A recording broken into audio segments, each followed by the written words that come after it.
मेरा नाम रोहित है। मिर्ज़ापुर में रहने वाली कामिनी अपनी 6 बेटियों की शादी कुर्ते के साथ कर देती थी। ये एक हैरान कर देने वाली कहानी है, जिसके 3 महीने बाद ही वो लड़कियां प्रेग्नेंट हो जाती हैं, लेकिन समझ नहीं आता कि वो जन्म किस चीज़ को देती हैं। आपकी ये सोच भी वहाँ तक जाती होगी, क्योंकि ये बात हैरान कर देने वाली बात है। ये मिर्ज़ापुर का चौंका देने वाला एक अनोखा हादसा है। हम सब लोग ही किसी न किसी हादसे के चश्मदीद गवाह होते हैं, जो हमारी आंखों के सामने हुआ होता है और नाकाबिले बर्दाश्त होता है, जिसे हम ना चाहकर भी भुला नहीं सकते। ऐसा ही एक हादसा मेरे साथ भी हुआ था। मैं गांव की इस एक अनोखी शादी को कभी नहीं भूल सकता, जिसमें दूल्हा था ही नहीं। आप लोग भी सोच रहे होंगे कि ये शादी कैसे हुई होगी जिसमें दूल्हा ही ना हो, और ये भी सोच रहे होंगे कि दुल्हन की शादी अगर दूल्हे से नहीं हुई तो फिर किससे हुई। तो फिर मैं शुरू से आपको सारी कहानी सुनाता हूँ। ये सारा किस्सा तब शुरू हुआ जब हमारे चैनल को एक न्यूज़ ब्रेक करने के लिए गांव में जाना था। हमारा पूरा एक ग्रुप था और हम लोगों को एक टास्क दिया गया था। हमें गांव के लोगों के बारे में जानकारी लेनी थी। हम न्यूज़ रिपोर्टर थे और हमें लोगों की खबरें लेना था। यही हमारा काम होता था। हमारे हेड ने हमें एक टॉपिक दिया था, बताया था कि जिस पर हमें न्यूज़ कलेक्ट करनी थी और लोगों का इंटरव्यू लेना था। हमारा टॉपिक गांव के लोगों से बातचीत करके उनका रहन सहन का तरीका जानना था, क्योंकि हम शहर में इस न्यूज़ को चलाना चाहते थे और हम गांव की शादियों के बारे में भी जानना चाहते थे, क्योंकि गांव की शादियां शहर की शादियों से काफ़ी डिफरेंट होती हैं और गांव के रस्म व रिवाज भी अलग होते हैं, जिनके बारे में हम लोग नहीं जानते। हम 6 लोगों का ग्रुप था। हम 6 लोग गांव जाने के लिए तैयारी कर रहे थे और इसी टॉपिक पर बातें भी कर रहे थे कि हम यहाँ से सारा डेटा इकट्ठा करेंगे। फिर मेरा एक फ्रेंड सुनील कहने लगा, यार अब तो गांव क्या और शहर क्या, सारे लोगों की शादियाँ एक जैसे ही होने लगी है। सब जगह एक जैसे ही रस्म व रिवाज हैं। हम गाँव के लोगों के रहन सहन के तरीके के बारे में तो जान सकते हैं, लेकिन शादियों के बारे में कैसे रिसर्च करेंगे। हमें तो वैसे भी किसी अनोखी शादी को ढूंढना है। हम ऐसी शादी के बारे में कहाँ से तलाश करेंगे।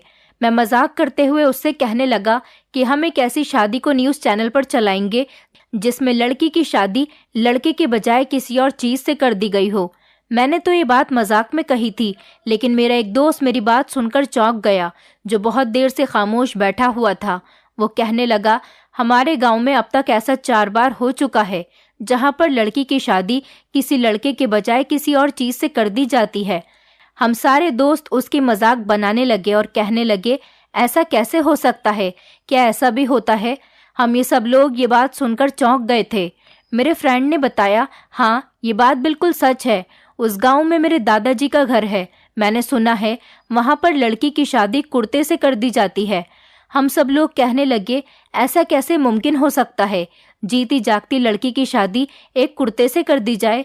मेरे दोस्त गौरव ने बताया, जी हाँ यही सच है कि लड़की की शादी कुर्ते से कर दी जाती है। मैंने भी बड़े इंटरेस्ट के साथ पूछा, ये सब कैसे मुमकिन हुआ, हमें सारी बात डिटेल के साथ बताओ।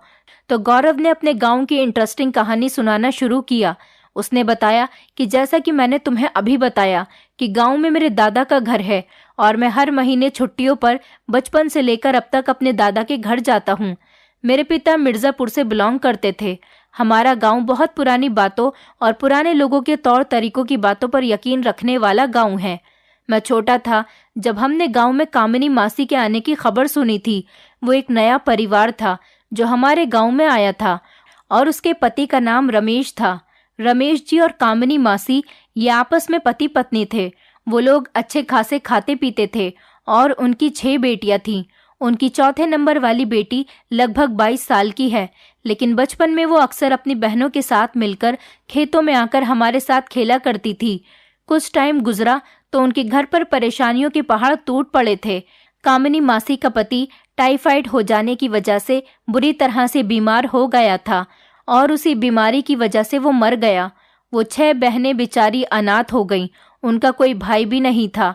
उसके बाद कामिनी मासी ने अपनी बेटियों का घर से निकलना भी बंद कर दिया और उनका स्कूल जाना भी छुड़वा दिया। आस पड़ोस के लोगों ने जब इस बात का विरोध किया तो उन्होंने कहा कि अब मैं अपनी बेटियों की रखवाली नहीं कर सकती, इसलिए मैंने उनको घर में ही रहने दिया है। कामिनी मासी ने गांव की औरतों के लिए अपने घर में एक छोटी सी दुकान बना ली थी, जहां पर वो औरतों का आयुर्वेदिक दवाओं से इलाज करने लगी थी और हमेशा उनके इलाज से औरत ठीक हो जाती थी। इसलिए गांव की हर औरत अपनी मामूली से मामूली परेशानी लेकर भी उनके पास जाती थी। इसलिए बहुत सारी औरतें उनके पास आती थीं। गौरव यहाँ तक की बात सुनाकर खामोश हो गया था, लेकिन फिर मेरे दूसरे फ्रेंड ने उसे रोक दिया और कहा कि यार, तुम तो हमें अनोखी शादी के बारे में बताओ जिसमें लड़की की शादी एक कुर्ते के साथ की गई है। मेरा फ्रेंड गौरव जो कहानी सुना रहा था वो कहने लगा कि हाँ, इसी तरफ तो आ रहा हूँ, अभी तुम लोग थोड़ा सब्र रखो। गौरव ने कहा कि हाँ, तो मैं ये बता रहा था कि कामिनी मासी हमारे गांव की एक ऐसी औरत बन गई थी जो दूसरी औरतों का आयुर्वेदिक इलाज किया करती थी। हैरत की बात ये थी कि जब तक उसका पति जिंदा था तब तक किसी को भी इस बात की भनक भी नहीं थी कि ये लोगों का इलाज भी करती है, कि उनके पास ऐसी दवाएं हैं जिससे लोगों को फर्क हो जाता है। पति के मरने की देर थी कि उनकी सारी खूबियां लोगों के सामने खुलकर आने लगी थीं। हमारे गांव के लोगों के इरादे बहुत कमजोर हैं, इसलिए जल्दी उन्होंने कामिनी मासी को ही अपना सब कुछ मान लिया था। यहाँ तक बात रहती तो ठीक थी, मगर एक दिन कामिनी मासी ने एक अजीब बात कर दी। ऐसा फैसला किया कि जिसे सुनकर लोग दंग रह गए थे। कामिनी मासी ने अपनी बड़ी बेटी की शादी किसी इंसान से फिक्स करने के बजाय किसी ऐसे कुर्ते से कर दी जो सफेद रंग के लट्ठे के कपड़े का कुर्ता था। उस दिन गांव का बच्चा बच्चा हैरत में पड़ गया था और लोग तरह तरह की बातें बना रहे थे कि कामिनी को क्या सूझी है कि वो अपनी बेटी की शादी एक कुर्ते से कर दी। मगर किसी ने कामिनी मासी से ये सवाल नहीं किया था। कामिनी मासी ने सारे गांव के सामने कहा कि मैं तुम सबके सामने अपनी बेटी की शादी कुर्ते के साथ कर रही हूँ। तुम सब लोग अच्छी तरह से देख लो, इसमें बिल्कुल भी झूठ नहीं। मेरी बेटी इस कुर्ते के साथ अपनी आगे की जिंदगी गुजारेगी और तुम लोग देखना कि शादी के बाद ये बच्चा भी पैदा करेगी। उसने अपनी दुल्हन बनी बेटी के मंडप के पास कुर्ता रख दिया और सारे ही लोग बड़ी हैरानी से उसे देखने लगे और पंडित जी ने मंत्र पढ़ने शुरू किए। उसके बाद उनकी बेटी की शादी कुर्ते के साथ हो गई थी। लेकिन उस टाइम मेरी उम्र 15 साल थी और जिस लड़की की शादी हो गई थी वो लड़की 17 साल की थी। मैं तो उस टाइम खुद बच्चा था। बाकी की डिटेल मुझे याद नहीं। इतना याद था कि शादी होने के बाद दुल्हन ने वो कुर्ता पहन लिया था और वो बुरी तरह से रो रही थी और सारा गांव खामोश खड़े होकर उनका तमाशा देख रहा था, क्योंकि गांव वाले भी बड़े हैरान हो रहे थे। और तुम लोगों को भी ये जानकर हैरानी होगी, जिस लड़की की शादी एक कुर्ते के साथ हुई थी वो 3 महीने बाद ही प्रेग्नेंट हो गई थी और उसके बाद उसने एक लड़की को भी जन्म दिया था। गौरव की बात सुनकर तो हम लोग भी सच में हैरान हो गए थे। ये कैसे हो सकता है कि एक लड़की की शादी एक कुर्ते से कर दी और उसके बच्चे को भी जन्म दिया। ये तो सच में ही बहुत इंटरेस्टिंग स्टोरी थी। जब मैंने यही सवाल गौरव से किया तो वो कहने लगा, अब मुझे ये नहीं पता उसके यहाँ बच्चे ने कैसे जन्म लिया।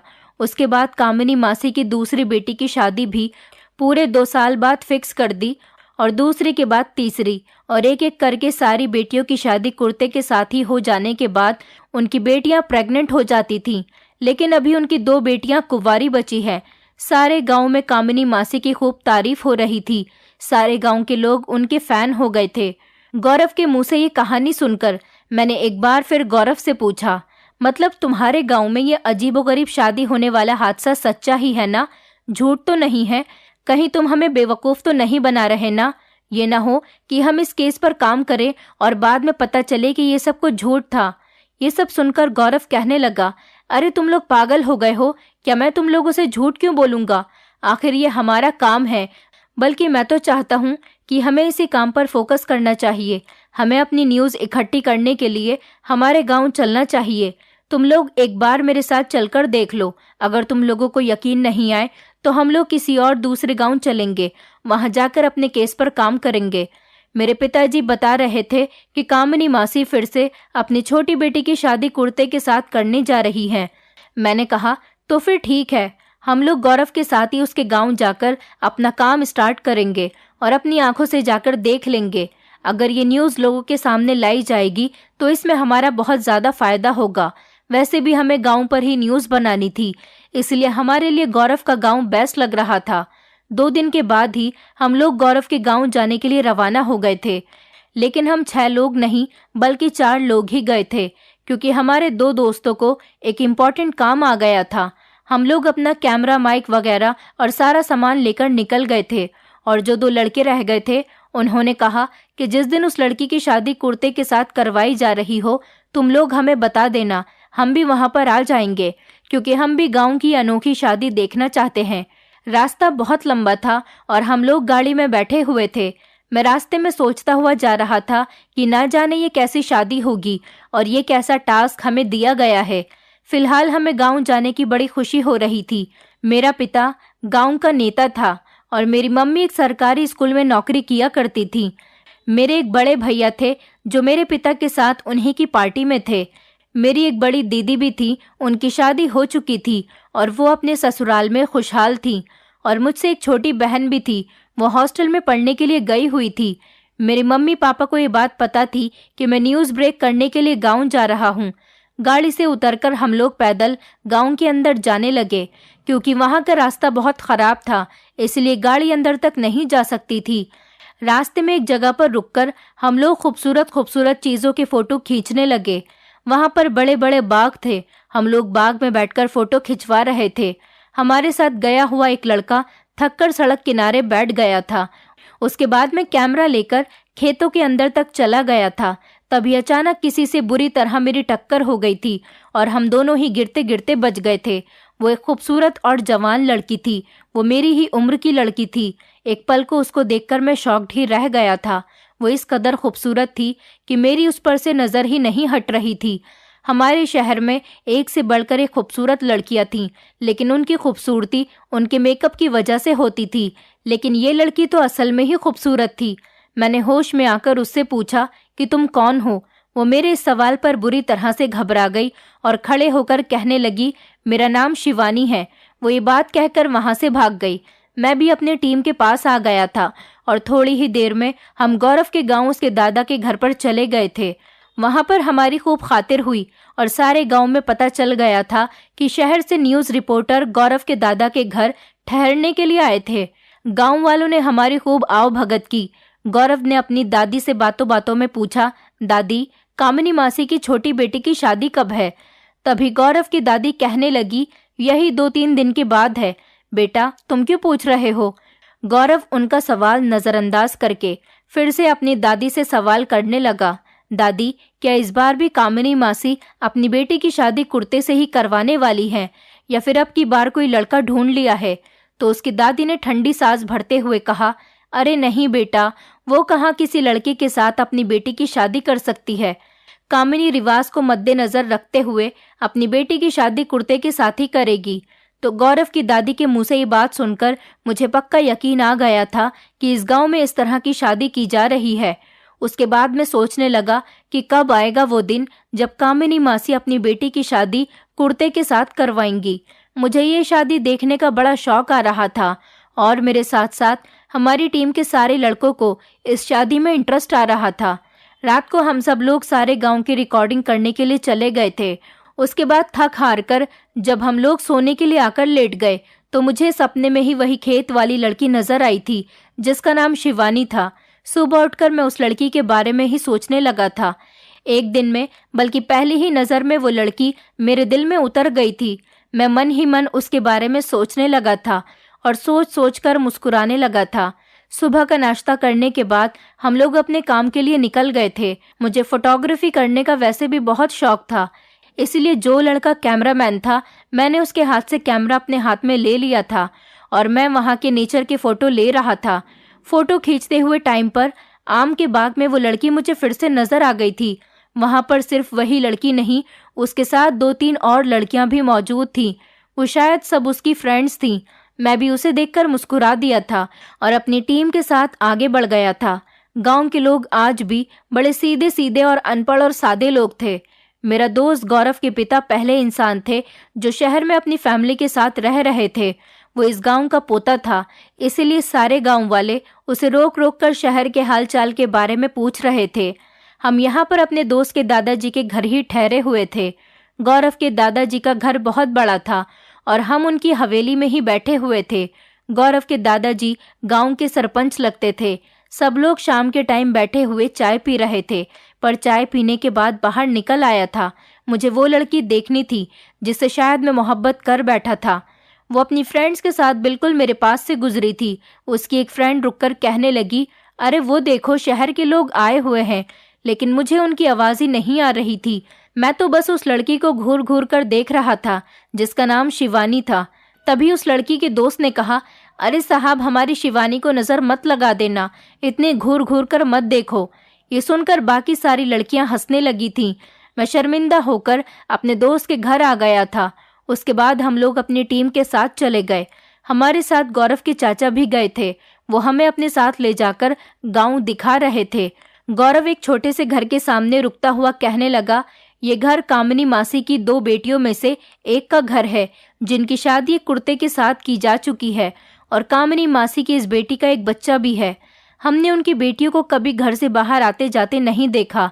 एक बेटी का घर तो ये है और बाकियों के घर आगे की 2 गलियों में है। मैंने कहा, मुझे लगता है कि हमें कुछ और का इंटरव्यू लेना चाहिए, ये हमारे चैनल के लिए ज़्यादा बेस्ट रहेगा।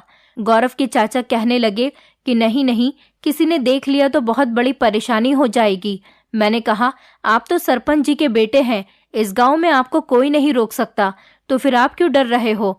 और वैसे भी हम कोई गलत काम थोड़ी ना कर रहे हैं, हम लोग तो यहाँ पर अपने काम के लिए ही आए हैं। तभी हमारी टीम के एक लड़के ने कहा कि एक काम करते हैं, इस लड़की से बात करते हैं जो घर में रहती है। तो तब भी गौरव के चाचा कहने लगे, नहीं, ये गलत है। हमारे गांव में ऐसे किसी औरत के घर किसी मर्द को नहीं पसंद किया जाता। गौरव अपने चाचा से कहने लगा, नहीं चाचा जी, हम उस लड़की से बात करना चाहते हैं ताकि हम उसकी माँ की बात उससे पता कर सके। गौरव के चाचा मान गए थे। मैंने कहा, आप सब लोग जाइए, मैं और गौरव उनसे बात करके आते हैं, ऐसे ज्यादा किसी को शक भी नहीं होगा। वो लोग मेरी बात मान गए थे और वहां से चले गए थे। मैं और गौरव बचे थे। मैंने गौरव से कहा, तुम यहीं दरवाजे पर ही रुको, कोई बात हो तो मुझे फोन कर देना, मैं समझ जाऊंगा। मैं इस लड़की से इसीलिए बात करना चाहता था क्योंकि मुझे वो लड़की अपनी माँ के बारे में अच्छे तरीके से इन्फॉर्मेशन दे सकती थी। मुझे इस शादी के बारे में एक एक बात जाननी थी कि इस शादी के क्या रिएक्शन है, शादी के बाद उसे कैसा फील हुआ, उसकी शादी कैसे हुई, वगैरह वगैरह। मैंने दरवाजे पर दस्तक दी तो एक 4 साल के बच्चे ने दरवाज़ा खोला। मैं गौरव को इशारा करके अंदर चला गया था। सामने ही एक औरत बैठी हुई थी जो लगभग 28 साल की लग रही थी। मुझे अंदर आता हुआ देखकर वो बुरी तरह से घबरा गई थी। इससे पहले वो शोर मचाती, मैंने कहा, मैं आपको नुकसान पहुंचाने नहीं आया हूं, बल्कि मैं तो इस कुर्ते की। उसने मेरी अधूरी बात का न जाने क्या मतलब समझा था। तभी वो गुस्से में आकर जोर जोर से चिल्लाने लगी और कहने लगी, तुम्हें हमारी माँ कामिनी ने भेजा है ना? उन्हें जाकर कह दो कि मैं तैयार हूँ, वो जैसा कहेंगी मैं वैसा ही कर लूंगी।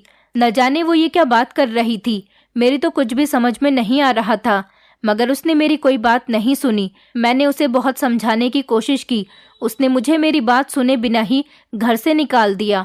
एक बात का तो आइडिया मुझे हो गया था कि वो अपनी माँ कामिनी के खिलाफ काफी गुस्से में तपी हुई थी। मैंने तब उसकी बाकी की बहनों से मिलकर हालात के बारे में जानने की कोशिश की, तो वहां से भी मुझे मायूसी का सामना ही करना पड़ा था। उसकी बहनों ने भी हमें कुछ नहीं बताया था, वो भी हमें कुछ बताने के लिए तैयार ही नहीं थी। हम अपनी न्यूज़ को सारी इन्फॉर्मेशन के बिना चैनल पर नहीं चला सकते थे, क्योंकि हमारा चैनल सारी सच्ची कहानी और सारी सच्ची न्यूज़ ही अपने चैनल पर चलाता था। इसी चीज़ से हमारा चैनल फेमस था।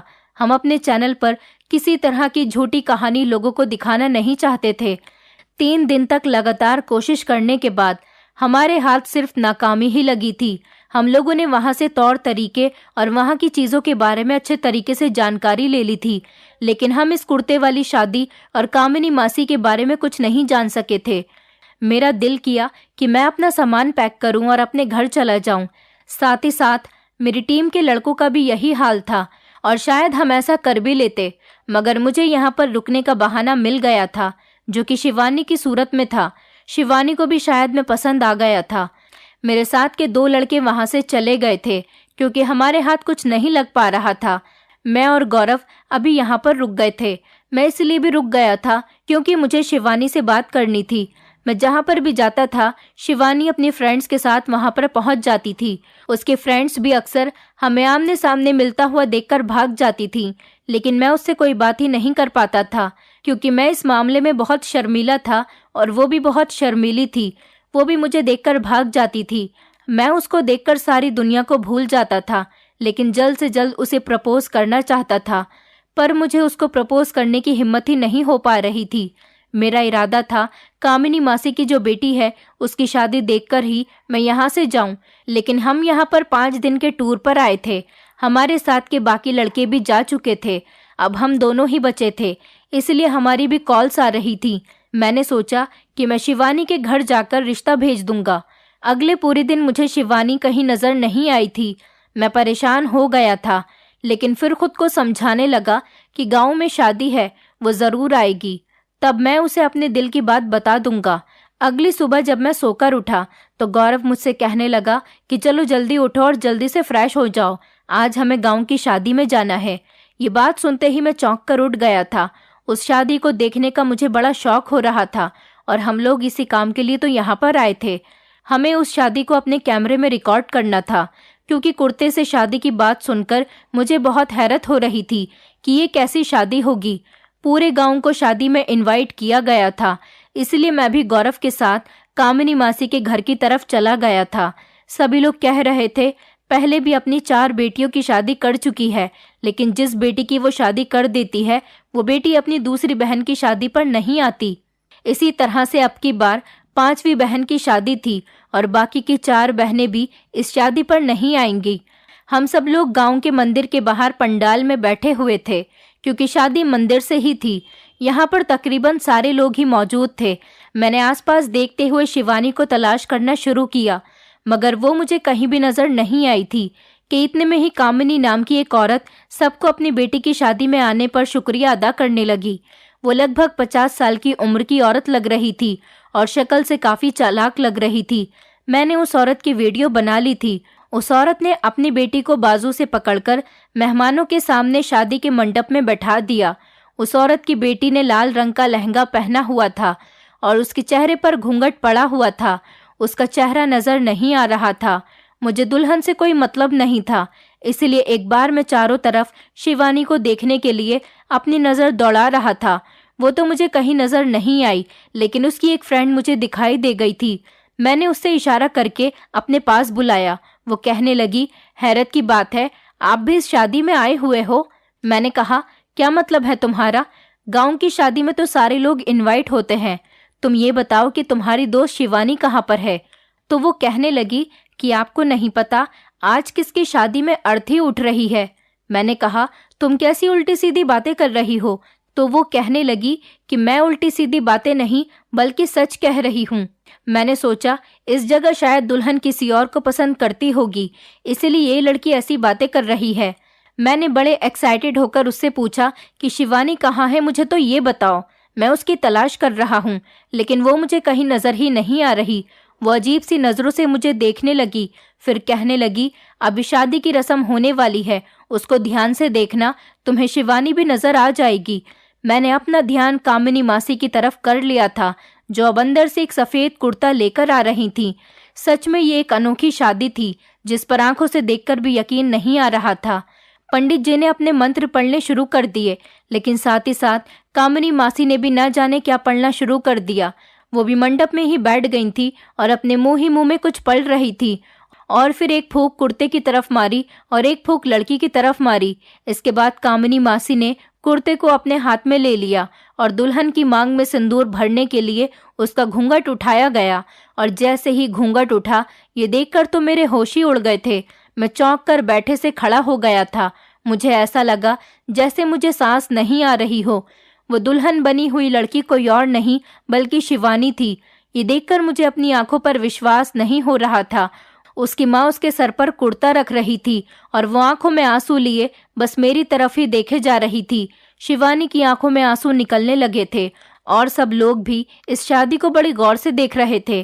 कामिनी मासी ने अपने एक हाथ में कुर्ता लिया और उसी हाथ से शिवानी की मांग भर दी।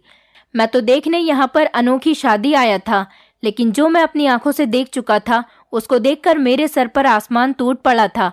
बारी बारी गांव के सारे लोग शादी का खाना खाने के बाद जाने लगे थे।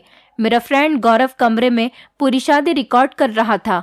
उसके बाद दुल्हन को उसके कमरे में भेज दिया था।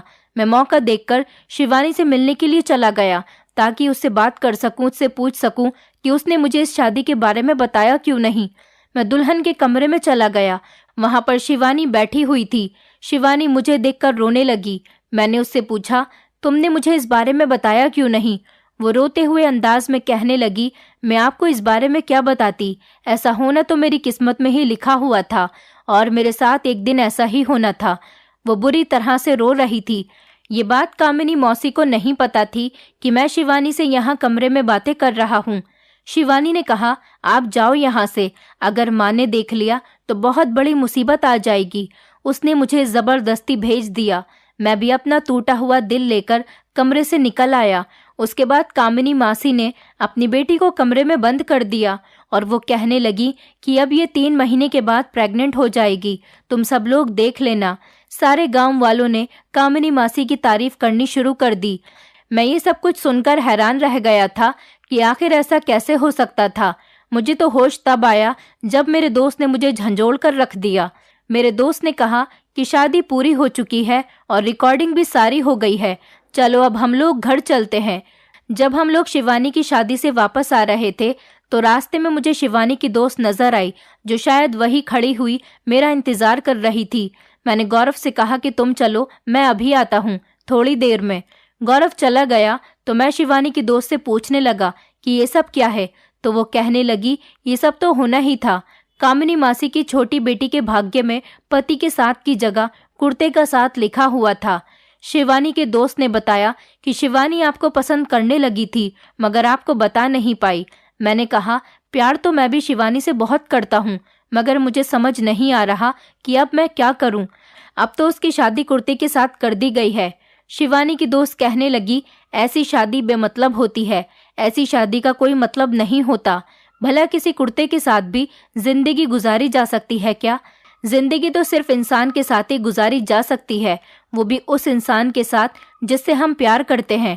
साहब, आप मेरी मानो तो शिवानी को लेकर यहाँ से भाग जाओ, क्योंकि अगर आपने ये कदम अभी नहीं उठाया तो शिवानी भी अपनी बहनों की तरह प्रेग्नेंट हो जाएगी। मैंने उलझते हुए उसके दोस्त से पूछा, एक बात बताओ, लड़कियों की शादी अगर एक कुर्ते से हो रही है तो फिर लड़कियां प्रेग्नेंट कैसे हो सकती हैं? वो कंधे उचकाकर कहने लगी, पता नहीं ये सब कैसे हो रहा है। काफी लोगों का कहना है कि वो कुर्ता किसी आत्मा का कुर्ता है और कामिनी मासी अपनी बेटियों की शादी किसी भूत प्रेत या किसी आदमी की आत्मा वगैरह के साथ करवा देती हैं, इसलिए वो प्रेग्नेंट हो जाती हैं। मैंने कहा, ये सारी बातें फिजूल की बातें होती हैं, ऐसा नहीं हो सकता, बात कुछ और है। मगर मैं वहां रहकर सच्चाई के बारे में पता नहीं कर सकता था, क्योंकि उसकी जिंदगी बर्बाद होने से मुझे बचानी थी, इसलिए मुझे उसके दोस्त की दी हुई राय को ही मानना था। मगर किसी की बेटी को घर से भगाना बहुत बुरा काम होता है। मगर मैं शिवानी को सारी जिंदगी एक कुर्ते के हवाले तो नहीं कर सकता था। उसकी 4 बड़ी बहनों की शादी तो मैंने देखी नहीं थी। मुझे उनमें जिंदगी जीने की जरा भी उम्मीद नजर नहीं आई थी। उन बेचारी लड़कियों की माँ उनको एक कुर्ते के साथ जिंदगी गुजारने पर मजबूर कर देती थी। बात यहाँ तक थी तो ठीक था, मगर ये सुनकर 3 महीने के बाद जब प्रेग्नेंट हो जाती हैं, मुझे अभी शक होने लगा था कि जरूर दाल में कुछ न कुछ तो काला है। पहले तो मेरा दिल चाहा कि मैं शिवानी के सहारे सच जानने की कोशिश कर सकता हूँ, मगर फिर सोचा मुझे रिस्क लेना नहीं चाहिए। मैंने शिवानी की फ्रेंड को कह दिया कि वो शिवानी को रात के 12 बजे के बाद गांव के बस स्टैंड पर लेकर आ जाए। अब मुझे अफसोस हो रहा था कि मैं अपने जाने वाले साथियों से अगर कार ले लेता तो आज शिवानी को कार में बैठाकर यहाँ से ले जा सकता था। कार तो मेरी टीम के लड़के लेकर जा चुके थे, लेकिन अब मुझे सारा रास्ता पैदल ही जाना पड़ेगा। मैंने सोचा कि मैं इस बारे में गौरव को बता देता हूँ, मगर ये सोचकर मैं रुक गया था कि कहीं उसे बुरा न लग जाए कि मैं उसके गांव की लड़की को भगाकर ले जा रहा हूँ। मैंने शाम के 6 बजे अपने फ्रेंड से कहा कि अब मैं चलता हूँ, जितना भी हमारे पास रिकॉर्ड हुआ हम वही सभी ले जाकर हेड को दिखा देंगे। मैं जा रहा हूँ, तुम बाद में आ जाना। यहाँ पर आकर बहुत अच्छा लगा और तुम्हारे दादा दादी, चाचा चाची, घर के सभी लोग बहुत अच्छे हैं। मैं आम के बाग में जाकर छुप गया था। रात के 12:30 बजे तक मुझे वहीं पर छुपे रहना था ताकि मुझे कोई देख न ले। रात के ठीक 12:30 बजे मैंने देखा कि शिवानी की सहेली शिवानी को लेकर मेरे पास आ गई थी। मैंने उसका बहुत शुक्रिया अदा किया और अपनी मोहब्बत को अपने साथ लेकर मैं पैदल बस स्टैंड तक आ गया था। अभी हम गांव से थोड़ा दूर ही आए थे कि अचानक एक अधेड़ उम्र का आदमी हाथ में मोबाइल की टॉर्च लेकर न जाने कहां से आ गया था। हमारे चेहरे पर उसने जब रोशनी डाली तो वो हम दोनों को देखते ही जोर जोर से चिल्लाने लगा। कहने लगा, देखो कामिनी की बेटी शहर के साहब के साथ भाग रही है, जल्दी आओ, जल्दी आओ। मैं और शिवानी ये सुनकर घबरा गए थे और जल्दी से उसे एक तरफ धक्का देकर भागने लगे। वो आदमी अभी तक जोर जोर से चिल्ला रहा था। हम दोनों बहुत तेजी के साथ भागने लगे। हमारे पीछे अब काफी लोग इकट्ठे होकर पीछे पीछे भाग रहे थे। हमें अंदाजा हो गया था कि गांव वाले जाग गए हैं और हमारे पीछे हैं। 12:30 बजे बस स्टैंड पर बस कहाँ से मिलती, इसीलिए मैंने अपने फ्रेंड को गांव के ही हाईवे पर कार लेकर बुला लिया था। वहां पर चारों तरफ खेत भी थे। हम लोग भागते भागते एक तरफ खेतों में छुप गए थे। क्योंकि गांव हमारे शहर से काफी दूर था, इसीलिए मेरे दोस्त को आने में टाइम लगता। हम लोग छुपकर अपने दोस्त के आने का इंतजार कर रहे थे। मेरा दोस्त 2 घंटे में गांव के हाईवे पर पहुंच गया था। गांव वाले हमें तलाश कर रहे थे, लेकिन हम अंधेरे में ही झाड़ियों के पीछे छुपे बैठे हुए थे। हम किसी को नजर नहीं आए। जैसे ही मेरा दोस्त आया, हम लोग जल्दी से उसकी गाड़ी में बैठ गए और एक झटके से गाड़ी आगे बढ़ गई। उसी टाइम मेरे मोबाइल पर गौरव का फोन भी आ गया था। वो बहुत घबराया हुआ था और कहने लगा कि कामिनी मासी के प्रेशर में आकर मैंने उनको तुम्हारे घर का एड्रेस दे दिया है। हो सकता है वो पुलिस लेकर तुम्हारे घर पर आ जाएं। अब आगे के हालात तुम खुद संभाल लेना। वो लोग सुबह ही तुम्हारे घर पर पहुंच जाएंगे। लगभग 2 घंटे में मैं अपने घर पर पहुंच गया था। घर पहुंचते ही मैंने अपने पेरेंट्स को सारी बात बता दी थी। वो मेरे शिवानी को भगाकर लाने पर सख्त नाराज हुए थे, लेकिन फिर कहने लगे कि उन्हें पूरा यकीन है उस लड़की की मां सुबह को पुलिस लेकर हमारे दरवाजे पर खड़ी होगी। मेरे पापा नेता थे, उनको अपनी इज्जत की बहुत फिक्र हो रही थी। उन्हें लग रहा था कि सुबह उनकी बहुत बदनामी हो जाएगी। मेरे पापा ने मुझे खूब डांट लगाते हुए कहा, ऐसी हरकत करने से पहले एक बार हमें बता तो देना चाहिए था, हम तुम्हारी कुछ मदद कर सकते थे। मैंने अपने पापा से कहा, पापा आप खुद सोचो, इस लड़की की माँ ने इसकी शादी एक कुर्ते से कर दी और सारे गांव में फेमस कर दिया कि ये लड़की बहुत जल्द ही प्रेग्नेंट हो जाएगी। भला किसी कुर्ते से कोई लड़की प्रेग्नेंट कैसे हो सकती है? इसकी बाकी की बहनों की शादी भी कुर्ते से हुई, उनके पास बच्चे हैं। ये भी सोचने वाली बात है। मैं शिवानी से बहुत प्यार करता हूँ। ऐसे सिचुएशन में मैं इसको वहां पर कैसे छोड़ सकता था? मुझे तो शक है कि इसकी बहनों के साथ भी कुछ ना कुछ जरूर गलत हुआ है। मैं तो कहता हूँ कि आप उल्टा पुलिस भेजकर कामिनी मासी को अरेस्ट करवा लो। मेरे पास कामिनी मासी की इस घटिया शादी की सारी रिकॉर्डिंग कैमरे में मौजूद है। मैं ये सारी न्यूज़ कल जाकर ही हेड को दे दूंगा और कल इस शादी का पूरा वीडियो न्यूज़ चैनल पर दुनिया के लोग देख रहे होंगे कि ये औरत कैसे कुर्ते से शिवानी की शादी करवा रही है। मेरे पापा को ये बात बहुत पसंद आई थी, इसलिए उन्होंने फौरन ही डीआईजी साहब को फ़ोन किया और लगभग सुबह के 4 बज चुके थे जब पुलिस की भारी टीम हमारे साथ दोबारा से उस गांव की तरफ चली गई। वहां पहुंचते पहुंचते हमें सुबह के 7 बज गए थे। वहां जाने के बाद पुलिस ने कामिनी मासी के घर को चारों तरफ से घेर लिया था और हमारे साथ हमारे चैनल की पूरी टीम भी वहां पर गई थी और भी बाकी की मीडिया थी। गांव के सारे लोग आसपास इकट्ठा हो गए थे और सभी लोग बुरी तरह से हैरान हो रहे थे। मैंने शिवानी से कहा कि तुम्हें अभी और इसी टाइम अपनी बाकी की 4 बहनों के पास जाना होगा और तुम्हारी बहनों को भी इस बारे में बताना होगा कि शादी के बाद उनके साथ ऐसा क्या हुआ था कि उन्होंने बच्चे को जन्म दिया। पुलिस ने कामिनी मासी को अरेस्ट कर लिया। वो ऐसा क्यों करती थी, ये सारी सच्चाई जानने के लिए हम सारे लोग वहीं पर खड़े हुए थे। जब कामिनी मासी ने हमें सारी बात बतानी शुरू की तो हम सबके होश उड़ गए थे। उन्होंने बताया कि रमेश मेरी बड़ी बहन का पति था, मेरी सबसे बड़ी बहन का पति। मेरी बहन की 6 बेटियां हो गई थी, लेकिन एक दिन वो टीवी की बीमारी से मर गई। मेरे माता पिता को अपनी नातियों पर बहुत तरस आने लगा था। उनको लगता था कि ये बिन माँ की बच्चियां हैं, उनको कौन समझेगा, ये कैसे रहेंगी। हालांकि सबसे बड़ी बेटी 12 साल की थी और उसे सारी समझ थी। वो अपनी बाकी की छोटी बहनों का ख्याल रख सकती थी। बस इन लड़कियों का ख्याल रखते हुए ही मेरे माता पिता ने मुझसे बिना पूछे ही मेरा रिश्ता रमेश के साथ तय कर दिया, ताकि मैं मासी नहीं माँ बनकर उनके बच्चों की परवरिश करूं। मैंने अपने माता पिता से बहुत कहा कि मेरी शादी यहाँ मत करो।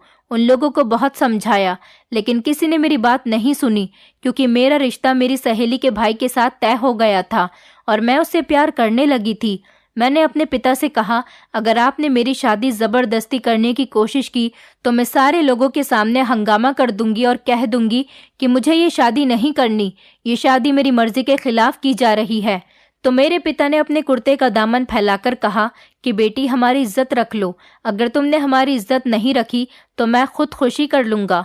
इसी तरह मुझे न चाहते हुए भी रमेश यानी अपनी बड़ी बहन के पति के साथ शादी करनी पड़ी। मेरी भांजियां, जिनसे मैं बहुत प्यार करती थी, अब वो मुझे दुश्मन नजर आने लगी थीं। सिर्फ इन्हीं लड़कियों की वजह से मुझे अपनी खुशियों को मारना पड़ा था। उसी दिन मैंने कसम खा ली थी कि जैसे बर्बादी की जिंदगी मैंने गुजारी है, इसी तरह बर्बादी की जिंदगी रमेश की बेटियां भी गुजारेंगी। रमेश के मरने के बाद मैंने अपने प्लान पर ध्यान दिया। मुझे गांव वालों की वजह से बहुत डर था कि कहीं वो मेरे काम में अपनी टांग न अड़ाएं। इसलिए मैंने अपने घर में दुकान खोलकर गांव वालों को अपनी तरफ कर लिया। फिर मैंने जबरदस्ती बड़ी बेटी की शादी कुर्ते के साथ करवा दी। ऐसा करने के बाद मेरे दिल को बहुत सुकून मिल रहा था कि जिस कुर्ते की खातिर मेरी जिंदगी बर्बाद हुई, इसी कुर्ते की वजह से मैं तुम लोगों की जिंदगी भी जीना दुश्वार कर दूंगी। 3 महीने बाद मैंने जानबूझकर लोगों में यह अफवाह उड़ा दी कि वो प्रेग्नेंट हो गई हैं। हालांकि कोई बात नहीं थी। मेरा ऐसा कहने का मकसद सिर्फ लोगों का भरोसा जीतना था। लेकिन जैसे ही बड़ी बेटी के 9 महीने पूरे हुए, मैंने उसको अनाथ आश्रम से लाकर एक बच्चा उसकी गोद में डाल दिया कि अब ये तुम्हारा बच्चा है और अब तुम इसकी इसी तरह से परवरिश करो कि जिस तरह से मैंने शादीशुदा जिंदगी का सुख नहीं देखा और तुम लोगों की परवरिश करने में अपनी जवानी को बर्बाद कर दिया। इसी तरह तुम लोग भी अपनी जवानी को दूसरों के बच्चों की परवरिश करने में ही गुजार दोगी। फिर ऐसा ही मैंने दूसरी, तीसरी और चौथी लड़की के साथ भी किया। अब शिवानी के साथ भी कुछ ऐसा ही करने का इरादा था, लेकिन उसने घर से भागकर मेरे सारे प्लान पर पानी फेर दिया। मैंने कामिनी मासी से कहा, लेकिन ये सब तो ठीक है, लेकिन ये सारी लड़कियां अपनी जिंदगी बर्बाद करने और कुर्ते से शादी करने के लिए राजी कैसे हो गईं? मेरा सवाल सुनते हुए कामिनी मासी ने छठी बहन की तरफ इशारा किया और कहने लगी कि ये सबसे छोटी बेटी है और इसके गले में ट्यूमर है। इसका इलाज सिर्फ मैं ही करवा सकती हूँ। इसलिए मैं इन लड़कियों से कहती थी कि अगर तुमने मेरी बात नहीं मानी तो मैं तुम्हारी बहन का इलाज रोक दूंगी। इसलिए ये मेरी बात आसानी से मान जाया करती थी। मैंने जो कुछ भी किया बदले की आग में किया, अपने अंदर की जलती हुई आग को ठंडा करने के लिए किया। ये सारी सच्चाई सुनकर सारा गांव, पुलिस वाले और मीडिया वाले भी हैरान रह गए थे कि वो इतनी मतलबी थी कि अपनी ही भांजियों को खा गईं। उन सब बहनों ने मिलकर अपनी सौतेली माँ के खिलाफ बयान दिया और पुलिस ने कामिनी मासी को अरेस्ट कर लिया। हमारे चैनल पर इस अनोखी शादी की पूरी कहानी और कामिनी मासी ने किस तरह से शिवानी और उसकी बहनों के साथ बदला लिया, ये पूरी स्टोरी हमारे न्यूज़ चैनल पर चलाई गई थी, जिससे हमारे चैनल का बाहर नाम हुआ था और हमारे काम में और ज्यादा बढ़ोतरी हो गई थी। कुछ दिनों बाद मैंने बड़ी धूमधाम से शिवानी के साथ शादी कर ली थी। मैंने शिवानी से वादा किया कि मैं तुम्हारी छोटी बहन की सारी जिम्मेदारी लेता हूँ और उसका इलाज भी करवाऊंगा। शिवानी की छोटी बहन हमारे साथ गांव से शहर हमारे घर आकर रहने लगी थी। मैंने उसको पढ़ाया लिखाया और उसका इलाज करवाया। उसकी बाकी की बड़ी बहनों की भी मेरे पापा ने शहर में ही अच्छी जगह पर रिश्ते कर दिए थे और वो सभी अपने पतियों के साथ बहुत खुश रह रही हैं। उन बहनों की जिंदगी तो आजमाइश के दिनों के बाद संवर गई, मगर कामिनी मासी ने अपनी इज्जत और अपनी जिंदगी दोनों ही बर्बाद कर लिया।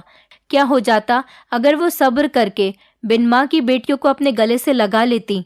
अगर वो अपनी मोहब्बत को अपने दिल से मारकर अपनी बहन के पति से शादी कर चुकी थी तो इन बेटियों की परवरिश भी अच्छे तरीके से कर लेती, तो शायद भगवान उनके साथ भी अच्छा ही करता। फिलहाल कामिनी मासी को तो उनकी सजा मिल गई थी। मैं अपनी पत्नी के साथ बहुत खुश हूँ। शिवानी बहुत अच्छी लड़की है जिसने मेरे घर में आकर खुशियां ही खुशियां बिखेर दी हैं। दोस्तों, उम्मीद करती हूँ आपको हमारी कहानी पसंद आई होगी। कहानी पसंद आई है तो वीडियो को लाइक करें, चैनल पर नए हैं तो चैनल को सब्सक्राइब करें और हाँ, नोटिफिकेशन बेल को जरूर दबाएं ताकि अगली अपडेट सबसे पहले आपको मिले।